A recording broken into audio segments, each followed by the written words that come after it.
আমি সব ভেজিটেবলও কেটে রেখে নিয়েছি। গাজর গ্রেট করে নিয়েছি, সিমলা মির্চ কুচি নিয়েছি, লঙ্কা কুচি নিয়েছি, পেঁয়াজ কুচি করে নিয়েছি, আদাটাকে গ্রেট করে রেখেছি, এই সেদ্ধ আলু করে রেখেছি। আর এই যে ধনা পাতা আমি কুচি করে রেখেছি। এই সাদা তেল দিয়ে দিলাম, এই আদা কুচিগুলো দিয়ে দিই, লঙ্কাগুলো দিয়ে দিই, কুচি করে লঙ্কাগুলো, কুচনো পেঁয়াজগুলো দিয়ে দিলাম। পেঁয়াজগুলো হালকা ভেজে নিলাম, এরপরে সিমলা মির্চগুলো দিয়ে দিলাম, মির্চগুলো হালকা ভেজে নিলাম। এরপরে আমি গ্রেট করা গাজরগুলো দিয়ে দিচ্ছি।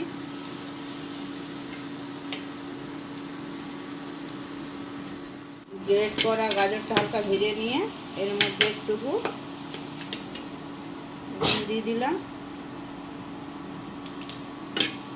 দিয়ে হালকা একটু ভেজে নিই। এবারে ম্যাশ করে রাখা আলুটা দিয়ে দিলাম,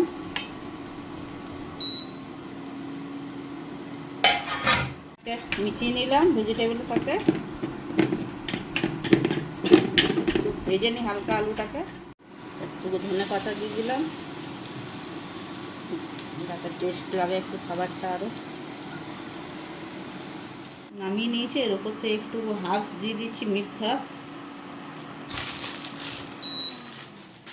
আর একটু চিলি ফ্লেক্স। যার বাচ্চারা ঝাল খায় না তারা একটু কমই দেবেন, আমার বাচ্চারা ঝাল খায় একটু, তাই আমি দিলাম। এটার মধ্যে আরেকটা জিনিস দিয়ে দিচ্ছি যাতে আরও ভালো লাগে।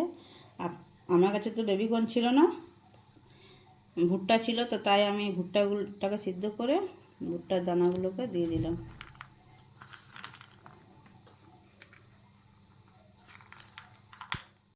ব্রেডের সাইডগুলো কেটে নেব।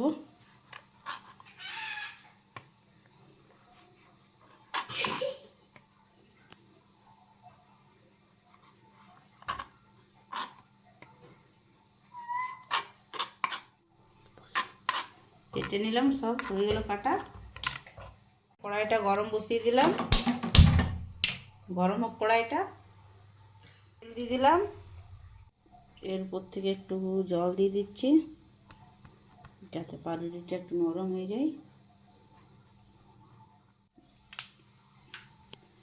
এরপরে আলুটা দিয়ে দিই, পুরটা,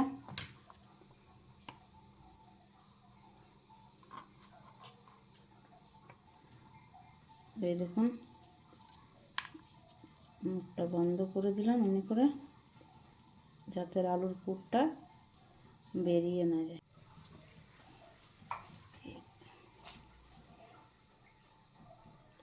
একটুকু মতো ময়দা নিয়ে নিলাম আর একটুকু কর্নফ্লাওয়ার দিয়ে দিলাম। এমনি ব্যাটারটা ঘনত্ব রাখবো, বেশি পাতলা না বেশি মোটা না। তেলটা আমার গরম হয়ে গেছে, চাপিয়ে রেখেছিলাম। এবার এই ব্যাটারটার মধ্যে দিয়ে একটা একটা করে করে ছাড়বো।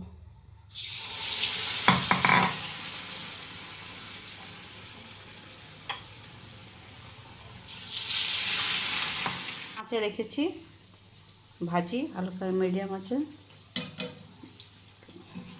হালকা ব্রাউন হবে, তারপরে উল্টাবো। এই যে হালকা আমার ভাজা হয়ে গেছে দেখুন, উল্টে দিই, একটু উল্টে পাল্টে দিই। এটা একটু বাড়িয়ে দিয়েছি, আঁচটা বাড়িয়ে নিয়ে ভেজে নিই একটু, তারপর তুলে নেব। দেখুন হয়ে গেছে আমার ভাজা। কেন কি আলুগুলোটা তো আমি ভেজে নিয়েছিলাম, তাই বেশি ভাজতে হবে না, হয়ে গেছে। আমি এগুলো উঠিয়ে নিয়ে একটা করে দেখুন, আওয়াজটা একটু দেখে নিন। আর দেখুন কতটা ক্রিস্পি হয়েছে, দেখুন। রং সস দিয়ে দিলাম, চাইলে টমেটো কেচাপ দিয়েও খেতে পারেন। আমার ছেলে খেয়ে পরে রিভিউ দেবে আবার, মা অনেক ভালো হয়েছে। আমার সব কমপ্লিট হয়ে গেছে পুর ভরা। দিয়ে একটু ব্যাটারটা গুলে নিলাম।